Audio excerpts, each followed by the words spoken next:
Hi, welcome to another video, and in this video I'm gonna make a summary of the book by Haruki Murakami, Norwegian Wood. It's another book of Haruki Murakami I read this year, and it's really for me even better book than Colorless Tsukuru Tazaki and his Years of Pilgrimage, because this is the second novel I read by Haruki Murakami, and it really had a huge impact on me, and I really enjoyed reading it. It was so easy to read, great story, really, like, you just want the book never to finish, and you just want to read, turn the pages.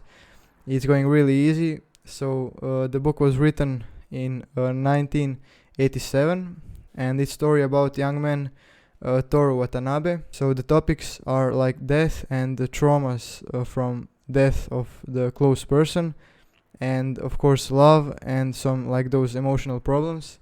And when the topic is death, there's one really popular quote from this book, and it says, death as it exists not as a contrary to life, but as its important component. And it reminds me of one Stoic philosophy, a saying that says we're not going to die one day, but death happens every day, and this second that passed right now, it belongs to death, and it's gone, and death is happening all the time, and that's how, like, death is like a normal part of the life. So the opening image of the book is Toru Watanabe in the sitting on the plane in Germany, in Hamburg, and there is playing a song, Norwegian Wood. So we see as well songs have a really important role in Murakami's novels, just as it was in the Colorless Tsukuru Tazaki. There was also a song in the title, and here is the whole title is the song. So Norwegian Wood is sung by Beatles, and it has really important role here in the novel. So that song reminds Toru of his teenage years girlfriend, and then that song makes him think about those years, and then the story continues like in the present tense, but in when he's 18 years old, and he had a friend called Kizuki. He was his best friend, and at the age of 18, Kizuki killed himself, and Kizuki had a girlfriend, Naoko, and they three of them were really close, because Kizuki was Toru's best friend. He was his only that good friend, so he was like the closest. They were really close, and when Kizuki died, as well, a part of Toru died with him, and it was a really hard period for him. But Toru loved Naoko as well, Kizuki's girlfriend, and then they kind of started dating. They were hanging out really often, and then they were like going on long walks and having like really long conversations. And then they celebrated her 20th birthday in her apartment with wine and cake. And they in the end they slept together, and in the morning Toru just left and left her a message on the paper, and they didn't and he didn't hear from her for like 2 months, and she just wrote him a letter that she is not ready to see him, to talk to him right now. She had some serious problems, and then those were like mental problems. And then Toru of course started attending university. He was studying literature and ancient drama, and he was like going to the lessons. He lived in university campus. He had a roommate called Brown Shirt, and he was like really a weird guy, and he was often telling stories about him because he was really just weird, different than anyone else. And of course in the college, in university, Toru met a new friend, Nagasawa. He was 2 years older than him, and Nagasawa really taught him a lot of lessons, a lot of valuable lessons, and they became friends because they both liked reading The Great Gatsby, and that's why they became friends. And Nagasawa said that he's only reading books whose author died at least 30 years ago, because those books passed the time test, and it's proven that if they are popular 30 years after the author's death, it means those are really the best books, high quality books, and he's reading only those books. And there's as well one really popular quote that says, if you're reading the books that everyone else is reading, you'll be thinking just as everyone else.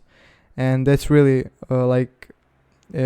it's stunning, literally, really a huge quote, because it really makes you think about what am I reading, what am I thinking about, am I thinking as everyone else, or am I trying to be different, to be myself, and to read like the best books as possible. So as Toru didn't hear from Naoko in a long time, he was writing her letters, and he then found out that she is going to some hospital. It's like a rehab center in nature, and she's going to go on a rehab there to try to resolve her emotional problems and those mental problems she had.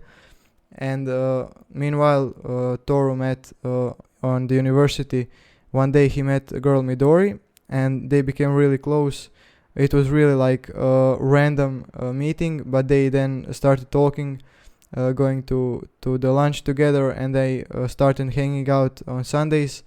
And Midori had a bookstore at her home, and Toru was coming to her because she was like taking care of that bookstore on Sundays, as her sister was taking care of it other days.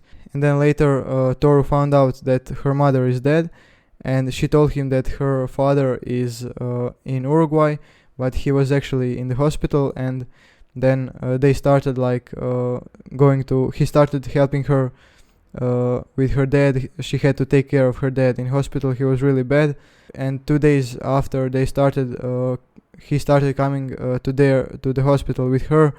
Her dad died, and she was then also struggling with that, but she said that it's not a really big deal for her. She's like fine with that, but of course he felt that it was like big loss for her, even though she was like used to living by herself.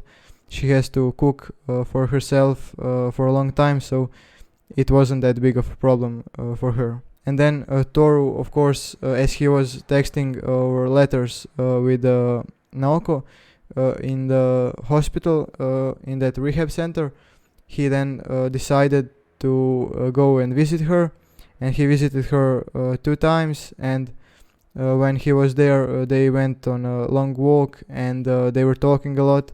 He really loved her. He wanted to be with her, but she told him he'll have to wait until she's like healed and she's like okay. And he said he's gonna wait. And then in the night they would sit in her room. She had a roommate called Reiko, and she was a bit older. She had as well a really stunning story because she has a child and she's divorced. She was married for some time, but then she couldn't really live on like that. Because there are so many more details. You'll have to read about that in the book. But she then went to that rehab center, and now she was a roommate with Naoko, and she was playing Naoko's favorite song, Norwegian Wood, and that's why that song at the beginning reminded Toru of Naoko. And Toru was there for like 3 days at that rehab center with her. He then went back to Tokyo to university, and then in the August, a few months later, he got informed that Naoko is going to a real hospital, and then a few days later she went back and she killed herself because she couldn't really live on with all those problems, and that really broke Toru. He was really so much in love with her, and then he decided to go on a long trip over the whole Japan, and he was just traveling randomly. He was so sad, in depression. He was just drinking and really didn't take care of himself. And then after 2 months he decided it's time to get back. Its university already started, and then in October he got back to Tokyo, and a few days after he got back he moved to his own apartment. He got a new job, started really to live normally again, and then after that Reiko told him she's gonna move out of that rehab center, and she's going to work on the university on the north of Japan.